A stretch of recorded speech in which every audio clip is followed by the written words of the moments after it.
নোয়াখালী জেলার সোনাইমুড়ি উপজেলার নদনা ইউনিয়নের পশ্চিম সাততলায় অবস্থিত আল ফালাহ জামে মসজিদ। আধুনিক ডিজাইন ও দৃষ্টিনন্দনের জন্য এই মসজিদটি বর্তমানে মানুষের কাছে ব্যাপক পরিচিতি পেয়েছে। বাইরের সুন্দর ও আকর্ষণীয় ডিজাইন সহজেই মানুষের নজর কাড়ে, তেমনি ভেতরের পরিবেশও দেয় এক অন্যরকম অনুভূতি। এই মসজিদটি পাথর দিয়ে নির্মিত, যা এর স্থাপত্যকে আরো ব্যতিক্রমী ও দৃষ্টিনন্দন করে তুলেছে। পুরো মসজিদটি শীতাতপ নিয়ন্ত্রিত, যার ফলে গরমের সময়েও এখানে থাকে শীতল ও আরামদায়ক পরিবেশ।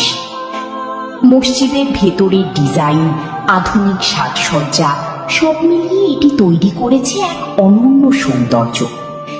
প্রতিদিন দূর দূরান্ত থেকে অনেক মানুষ এই মসজিদটি এক নজর দেখার জন্য এখানে আসে।